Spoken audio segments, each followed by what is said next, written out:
Good morning, everyone. I hope you had a nice little break and got time to grab some coffee and talk to each other. That's also a big part of what we're doing here is networking and sharing ideas. My name is Magnus Young. I work for Impact Investment Shujog, and I'm here to introduce what I feel is one of the most exciting panels today. It's also something very close to heart for me because I work in research, work a lot on impact measurement. And this panel is called Measuring Success and deals precisely with how to measure success beyond just measuring financial performance, so namely measuring social and environmental impact. I won't do too much by way of introduction, but the panel is chaired by Professor Durreen Shahnaz, who's been my professor and is also my boss at Shujog, and I'll let her introduce her fellow panelists. Professor Shahnaz.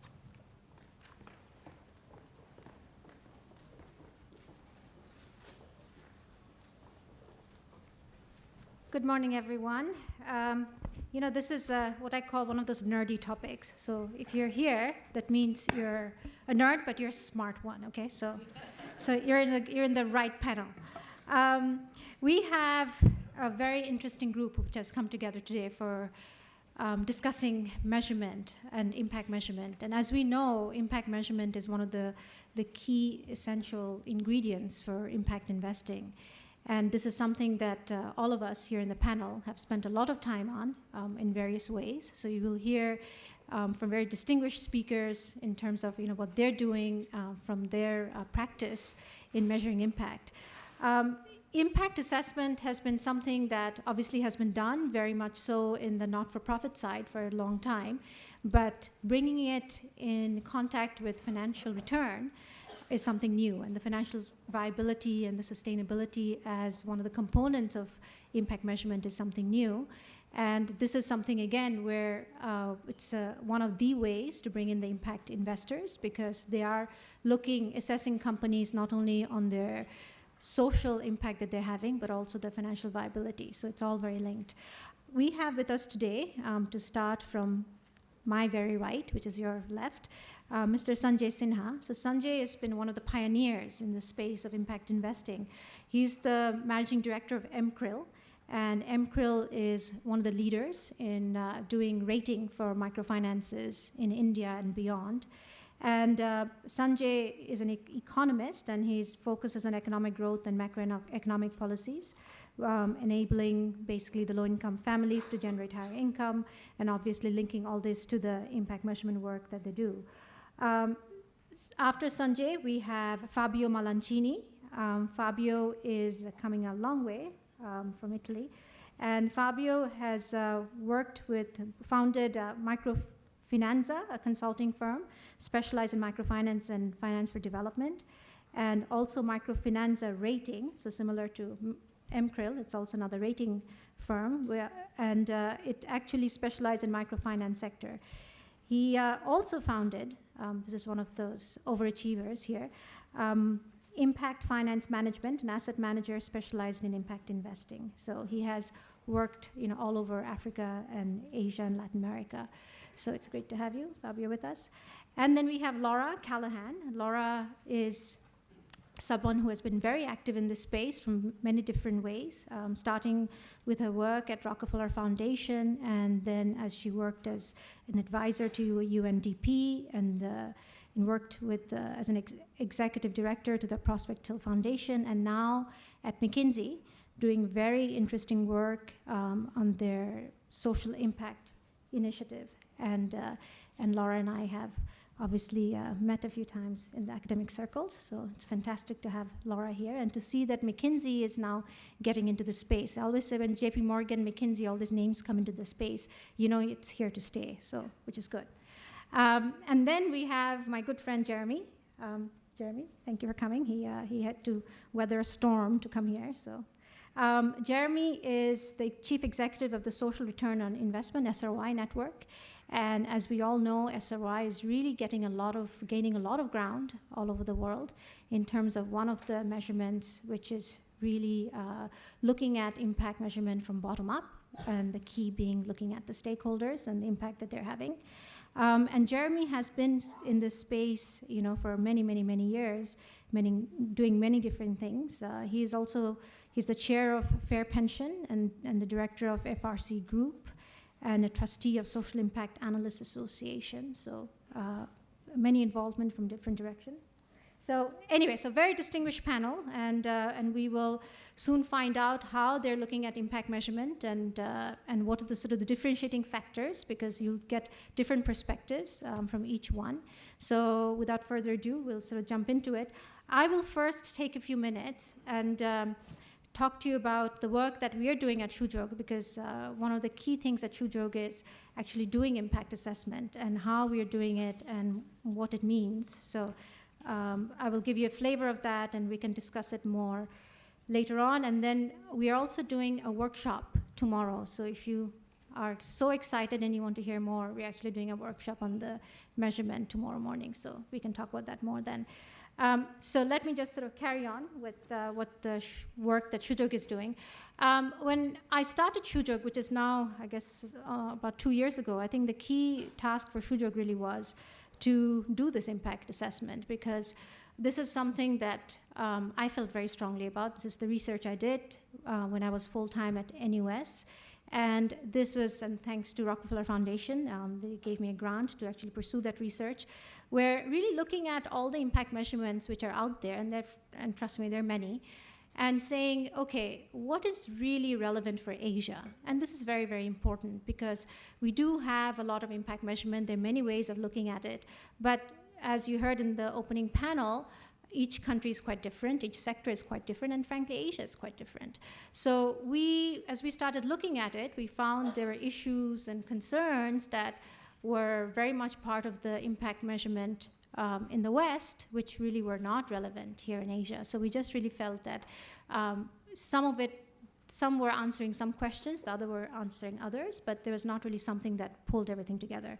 We also looked very carefully at IRIS, the Impact Reporting Investment Standard, which has been created with the help of Rockefeller Foundation, and we are a big supporter of it. We actually acted as an advisor to that as well. So there was a lot of input that we gave, and we were quite excited about the fact that for the first time, there was actually a creation of basically an accounting principle for the social side. So this is something, obviously, it is still going to go through changes. As I like to say, the GAP, as we know, the general accounting principle, took 50 years to come to where it is today. So we're just starting on the social side. So, but the good thing is, there is something there to start with.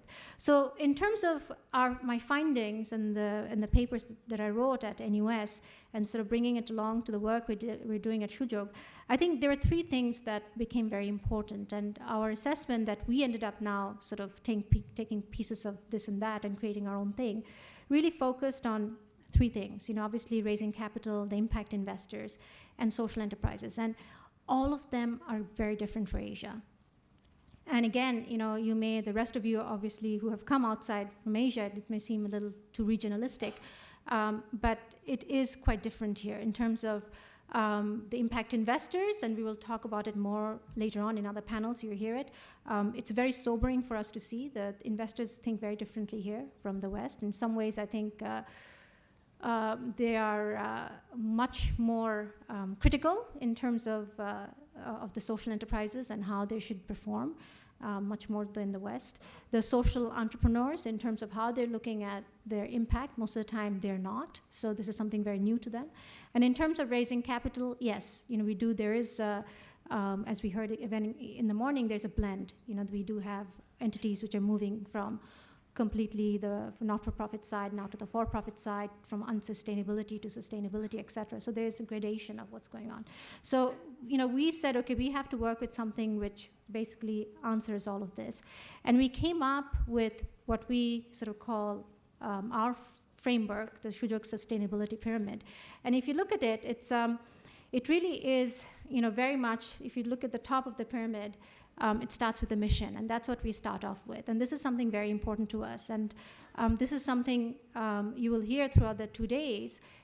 How do you actually say an entity is social enterprise? Well, Good question, and that's where we start off. Because we're in the position where we actually have a lot of entities who come to us looking to raise capital, and one of the first questions we ask them is, what's your mission? And trust me, a lot of them fall off right there, because if you don't have a mission to actually serve the underserved, you don't have a mission to actually at the same time do environmental good, we just can't work with you. So the mission is extremely important, and that's the intention, of the organization. And then the rest of it, as you'll see, it's what the organization is putting in and what they're having as an output, both as a product or service, and then also as an outcome, of that activity. So we look at the mission, and then very quickly we look at the financial viability, because again, this is very, very important. We are trying to go into sustainability mode here, and that's what we're trying to assess. Then we look at the social impact of the organization, the environmental impact, and the scalability. So as you go down on the side, as you see from the mission, it really is the scale of the impact of the organization, is also grows. So at the bottom of the pyramid, it really shows the fact that if you're really being an effective organization, your impact is enormous. So imagine this, and we take this framework, use IRIS to collect the data, and then we use actually SROI, which Jeremy is going to talk about in detail. We use flavors of that to basically create our impact assessment. So why measure impact? And again, we'll hear, I'm sure, pretty much similar things from our panelists. But for us, it is really, as we said, it's the clarifying the mission and the objective. We actually start off with that. And then, of course, it's the planning that happens around it and prioritizing the activities. Once again, it has to be because you want to grow the impact, but also be financially sustainable. We use the IRIS data, and we also basically integrate that in terms of how we are collecting the information which is suitable for the organization. And we basically, when we measure, we determine also the right, sort of measurement tools in terms of even when we are going out there, who are the stakeholders, how are they benefiting, et cetera. And this is something that's very, very important because this will define what the activities are producing in terms of outcome. And I think, from the assessments which are out there, another very popular one, which is very good, is GEARS, which also Rockefeller has supported in creation. It's a fantastic measurement for top-down. It's a fantastic measurement for organizations, for funds who are looking at portfolio companies in this space. However, what we do is we look from bottom up, and it is, once again, very important for us to be able to showcase the benefit that the stakeholders are having. And we feel very strongly that all this basically leads to the capital that you're raising. Because the investors, if they don't care about the benefit that you're having, the social impact that you're having, you don't want these investors. So, and that's our job, basically at IX, to make sure you have the right investors. So if you look at it in terms of sort of this sort of cycle of capital raise, you have the due diligence, you have the investment criteria, and obviously, social capital market is really showing, as you're going up there and raising capital, we do the data gathering, impact assessment, we see what the gaps are, where you're here today and where you are in, where you should be to raise the capital, and then obviously kind of the roadmap of actually doing the capital raising. So that's my, 5 minutes of what we're doing. And what I'm going to do now, I'm going to go back and I'm going to ask each one of our speakers to quickly give us a flavor of the work that they're doing, and then we'll open it up for Q&A. So, Sanjay, do you want to come?